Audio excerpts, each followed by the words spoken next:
आज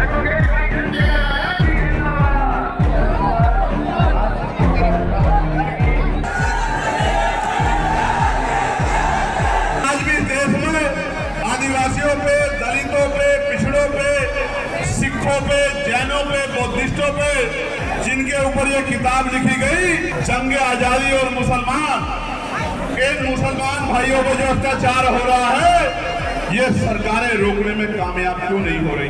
कानून व्यवस्था दम तोड़ चुकी है।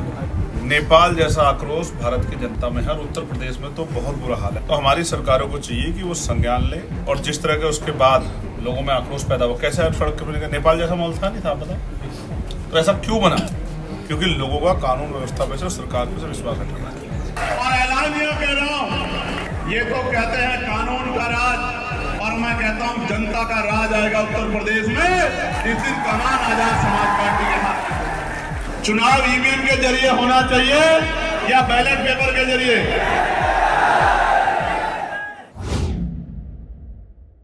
आदाब, नमस्कार, मैं वसीम अख्तर और आप देख रहे हैं द लीडर हिंदी। यूपी की जिला बरेली में आज़ाद समाज पार्टी के संस्थापक नगीना के सांसद चंद्रशेखर आज़ाद के लिए दीवानगी दिखाई दी है। वो आज यहां प्रबुद्ध जन सम्मेलन को संबोधित करने के लिए आए थे। जिस जगह पर संजय कम्युनिटी हॉल में उनके सम्मेलन को रखा गया था, वो जगह उनके कद के हिसाब से छोटी पड़ गई। भीड़ ज़्यादा हो गई, यहाँ तक कि धक्का मुक्की होने लगी। बाद में जब भीड़ बढ़ी तो संजय कम्युनिटी हॉल के गेट बंद कर लिए गए। उतनी ही भीड़ जितनी अंदर थी बाहर खड़ी दिखाई दी है। इसी बीच चंद्रशेखर आज़ाद ने अपना संबोधन किया है। वो जिस तरह से बोलते हैं, बरेली में भी बोले हैं। वंचितों, शोषितों, अल्पसंख्यकों, दलितों, मजदूरों की बात को उन्होंने प्रमुखता से उठाया है। एक बड़ी बात वो ये कह गए हैं कि जिस तरह से नेपाल में हालात ख़राब हुए हैं, उन्होंने कहा है कि भारत को भी इससे सचेत हो जाना चाहिए। जिस तरह के यहाँ हालात हैं, कानूनी व्यवस्था को लेकर उन्होंने सवाल खड़ा किया है। यहाँ तक कहा है कि कानूनी व्यवस्था का जो हाल है वो सबके सामने है। जब उनसे सवाल हुआ है दिशा पाटनी के घर फायरिंग का, तो उन्होंने दिशा पाटनी के बारे में ज़्यादा कुछ कहने से गुरेज किया है और एक कश्यप लड़की का नाम लिया है जिसके साथ बड़ी घटना अंजाम दी गई थी। वो इसी तरह से बोले हैं और बहुत सी बातें उन्होंने सरकार को टारगेट करती हुए कही हैं। चंद्रशेखर आज़ाद ने प्रबुद्ध जन सम्मेलन में पहुंची भीड़ से ये भी कहलवाया है कि वो चुनाव ईवीएम से नहीं बैलेट से चाहते हैं। आइए आपको संजय कम्युनिटी हॉल लिए चलते हैं और उसके बाद उनकी प्रेस कॉन्फ्रेंस सुनवाएंगे कि उन्होंने पत्रकारों के सवालों के जवाब में क्या कहा है। सरकार के एनडीए की सरकार के मंत्री से सवाल पूछने का काम किया और उसका मंत्री जी ने, उनके लोगों ने उसका नाक तोड़ दिया।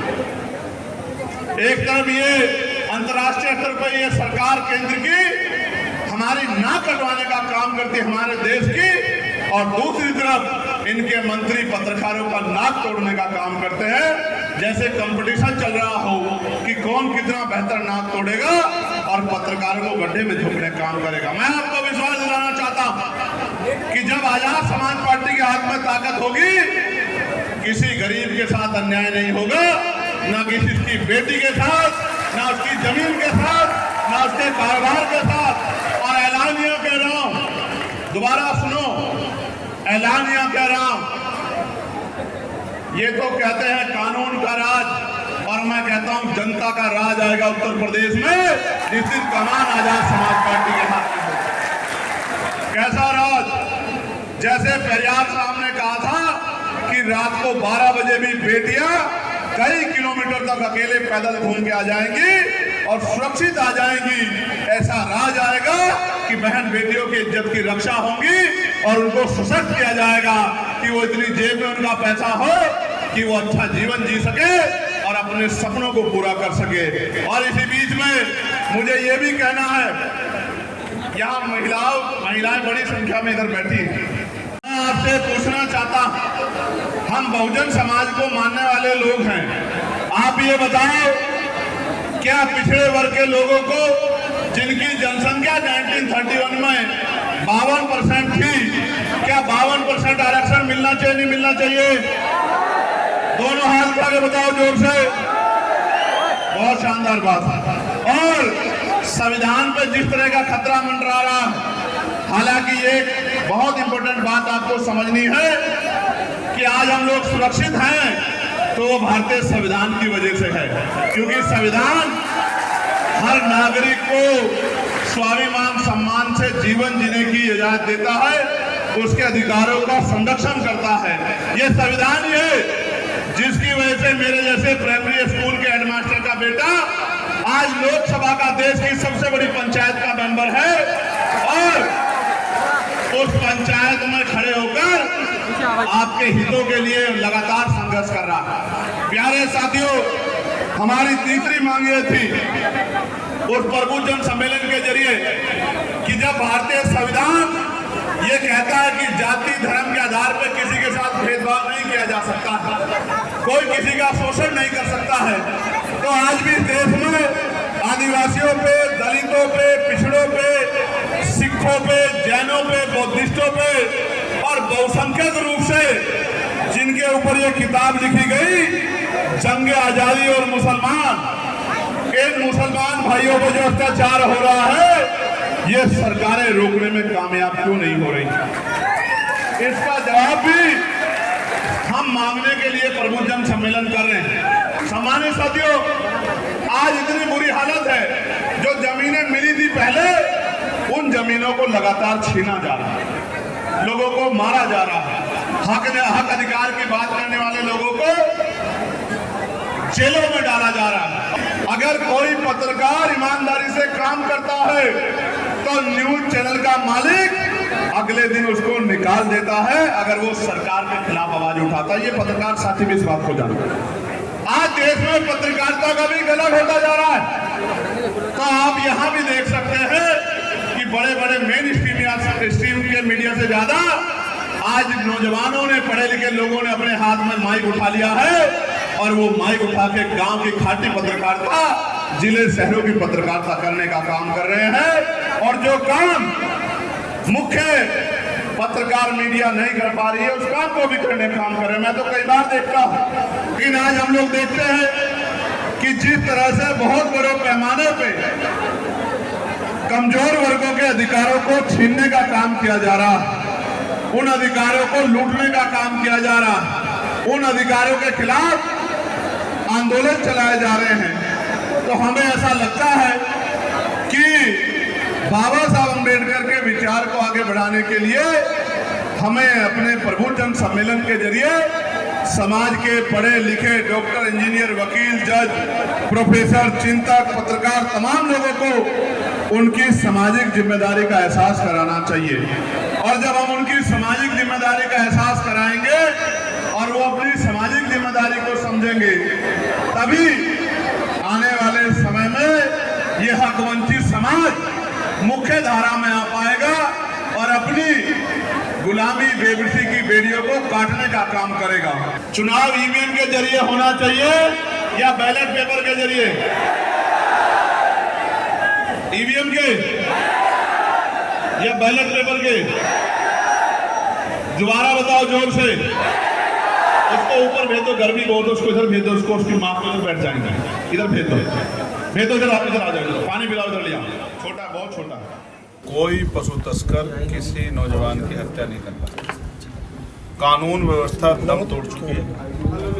आप किसी जिले का हाल देख लो, कोई पूछने वाला नहीं है। नेपाल जैसा आक्रोश भारत की जनता में है और उत्तर प्रदेश में तो बहुत बुरा हाल है। आप कहीं चले जाओ, जहां किसानी खेती का समूह है वहां लाइनें लग रही है, 15-15 दिन तक डीएपी नहीं मिल रहा है और वो खाना लेके बैठे हैं और लाठियां लग रही हैं। नोटबंदी भी देश ने देखी, तब भी जनता ने सब कुछ सहा। लेकिन जब पड़ोसी देश में कुछ होता है तो उसका असर हमारे लोगों को भी पड़ता है, अपने देश में पड़ता है।